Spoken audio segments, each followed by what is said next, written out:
Hi, this is Rincewind, and I'm in the middle of my very first multiplayer game of Old World, which is a brilliant strategy game by Mohawk Games. And I'm playing in a community duelist tournament, um, my very first multiplayer game. And for my very first game, I was put against veteran player alcaras. He's been playing this game for 4 years. So I knew I was in for a challenge here.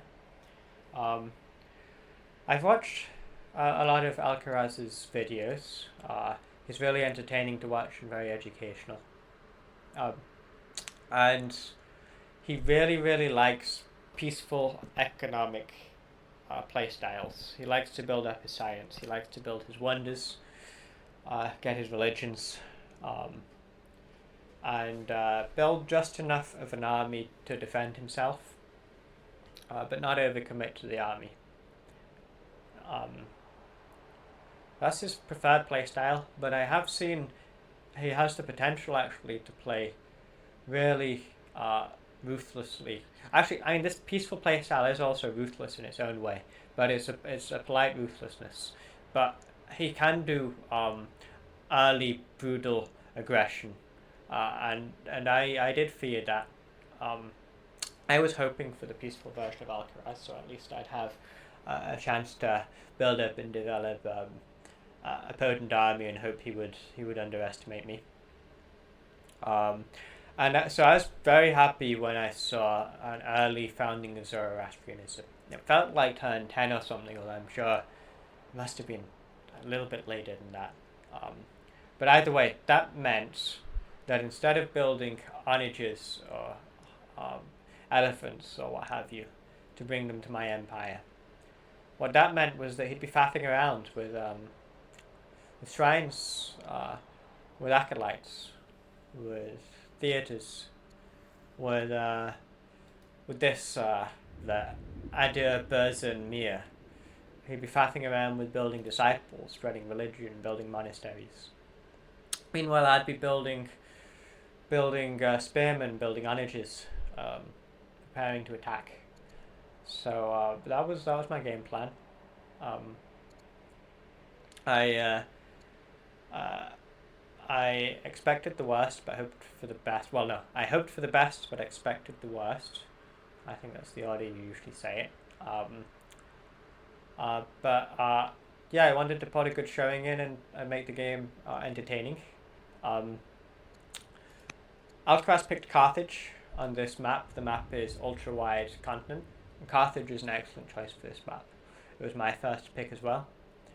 Carthage is the traders, um, which you can make great use of on this map.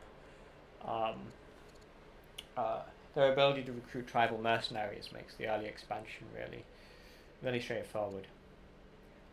But I thought Rome would be an excellent counter pick.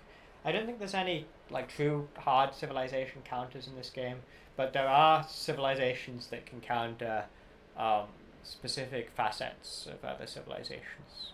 So Rome has what I would consider the strongest champions family in the game, and champions their military units come with steadfast, which um, completely nullifies the early tribal army that Carthage can build up.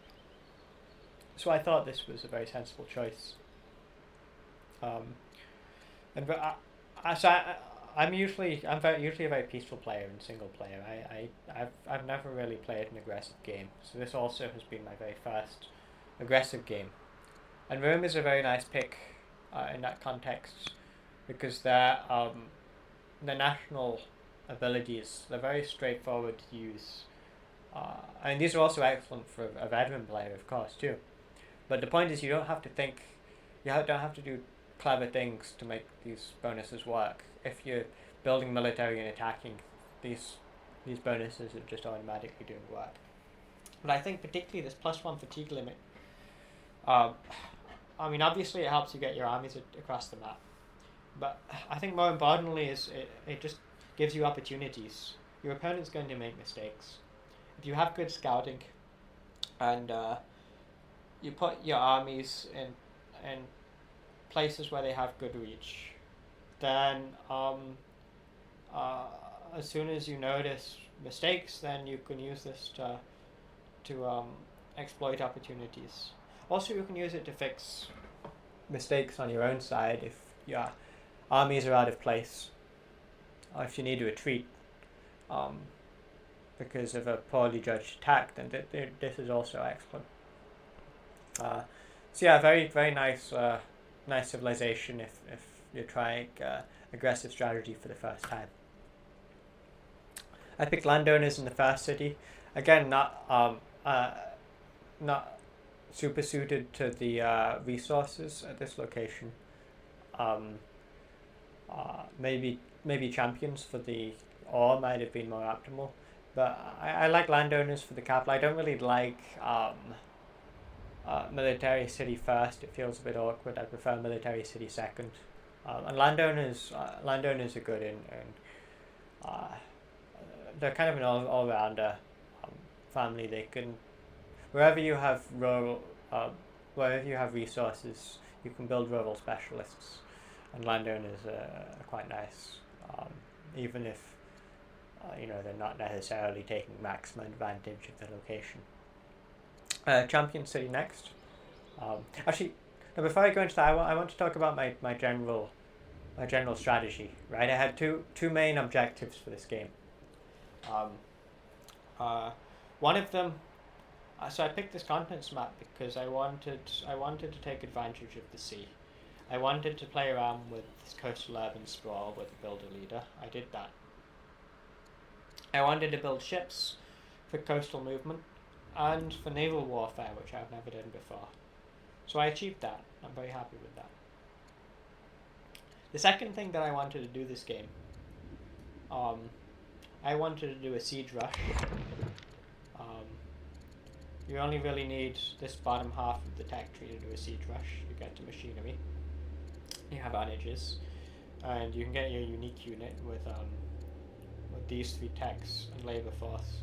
Although I think you really want navigation as well if you do a siege push for serfdom. But you don't really need any techs in the middle. Probably you should get military drill or drama for research, but it's possible to do without. And I got all the way to hydraulics without. And yes, the plan was to build a big ball of onages and whatever supporting units I could muster, and send them against Carthage, and see what damage I could do. And I've never done this strategy before, so I thought there was a decent chance that that I would blunder and it wouldn't succeed. But I wanted to at least give it a shot and see how it's done, get some experience with it. And I did achieve that, and so I consider this game so far a big success. So yeah, to further that aim, of course, I needed a champions family. You have to have a champions family if you pick Rome. Why else? Otherwise, why are you playing Rome? And I was very lucky to find a second ore spot. Two champion cities here would have been quite funny. Here, this is a perfect spot for a patron's family. Absolutely brilliant. There's gems. There's gold. There's silver. There's gems. Gems. This is a beautiful patron spot. And yeah, I could have gone patrons here. I'd have been able to do some nice things with them. Sure, I've never actually played with patrons before, but they're fantastic for culture, with these precious resources around. So maybe I could have built some things in here that require high culture, maybe some legendary wonders or something. The thing is, I would have always been 10 turns or more behind Alcaraz, who's the expert at that kind of gameplay. I'm not going to win by being the second best peaceful player in the game. This isn't a collaborative affair, right? I'm not going to win by playing symmetric, in a play style that I'm less familiar with than my opponent. Um, I've play tested out this siege push, and I knew I could get my unique unit out at 40 turns, and my managers out at 50 turns, and the only thing I needed was orders to get them from here to here. So it has to be Statesman. This is my only way of winning, because Statesman gives me decrees, which gives me orders. Plus also, every Statesman city gives me one order each. So yeah, that's my families. I was fairly happy with my expansion. I was very deprived of resources. I didn't build enough workers. I didn't build enough improvements. Usually it's the other way around. Usually I build way too many workers. I don't have the orders for them. I think I overcompensated the other way this time. That's okay. I still when the moment came, I had enough. So yeah, I expanded. I took some cities. My armies were around here, and then I noticed a couple of mercenary horsemen from Alcaras coming this way. I had a scout here, and this city was still a tribal city. And I saw a settler coming up behind. I thought, oh, that looks juicy. So I started moving my forces up this way, as if to clear this side. Of course, I wanted to do that anyway, and I anticipated that Alcaraz had a scout somewhere here. So he'd see me coming up, and I thought that might make him be wary and pull back from this adventure until he could muster more forces. But he didn't. He continued going towards this site. So yeah, so I took a spearman and a warrior, and I spent an entire turn's worth of orders to force march them over here and kill his tribal horses. And his settler scurried off into his territory. Probably ended up becoming a mercenary, a militia. So yeah, that was very satisfying. I was very happy with that. My first military victory in multiplayer. So that was great, and I think I really needed the city. If I don't have the city, I lose the game, I think. So that was good. And then yeah, I built up a force of spearmen. I had a bunch of onagers on the way, but I was a bit impatient, and I scouted in here and I noticed he'd started building a couple of axemen, and he started building barracks. And yeah, I realized if I'm going to attack with spearmen, I should do it now before he has too many axes. I didn't expect to be able to take a city, or really to do too much damage, but what I did hope to do at least was provoke a reaction. I don't know whether it's the right move, but what I was hoping for was, if I attack him with spearmen, then maybe he'd spend a bunch of civics and resources rushing out axemen to counter that, which I'm happy with, because he'd then be spending a lot of resources to counter what was then my current army, when I was in the middle of building a new army of onagers that would destroy those axemen. So at least that was my calculation. That's what made me think this might be a nice move. But yeah, the way I handled it was poor. I underestimated how many orders it would take to move my army from here to here, and so I only had enough orders to move half of the army all the way. Instead, I should have moved all the army halfway. And then the next turn, moved all the army the next half of the way. And that meant I killed very little, and he got a couple of kills against me. And so I ended up retreating before I lost too much. But I was still happy that I that I did that attack, I wanted to keep him on his toes. And then while I was waiting for my Onager army, I just started probing with Rhodes hair, um, Rhodes hair, Rhodes hair, ships over here. I was hoping to bait him a bit, but he didn't take the bait. I was hoping to keep him on his toes. If I'm threatening attacks here, that means he has to defend a lot of territory. Whereas ultimately, I only have to pick one place to attack. That was my thinking there. Maybe I could have kept my cards close to my chest, kept more secrecy with my plans, and done a sudden surprise attack instead. Which I think that has more potential upside, that approach, because you're more likely to catch them unawares. But it's also, if it doesn't work out, then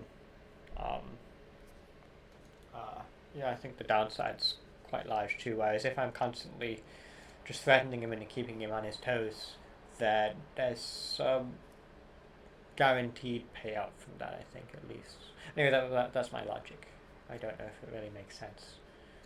I was these forts. I saw him panic build all these forts. On the one hand, that makes it much harder for me to attack him, but on the other, that stone and worker orders that he isn't using, or pushing further his science lead. So I saw that as a win. Yeah, okay. When I built up a big force of onagers, I lined them all up here very neatly. And I started very patiently. I put onagers on the coast and put a bunch of spears around. And he didn't attack. And what I really liked the look of these hills. They have a very commanding position over the heart. Well, not the heart, but the front of his empire. I'd picked up phalanx early on, right? And I knew when I first saw that, I thought, oh, I'd better take phalanx. Those spearmen are going to be really nice when I have onagers, and they can stop route chains and counter horses. But when the moment came, that's not what I was thinking. It was the intrusive thoughts that won. The voice at the back of my head that said, look at these beautiful hills. Look at the damage that these onagers can do from those hills. Isn't that juicy? So I put an onager here, an onager here, and here.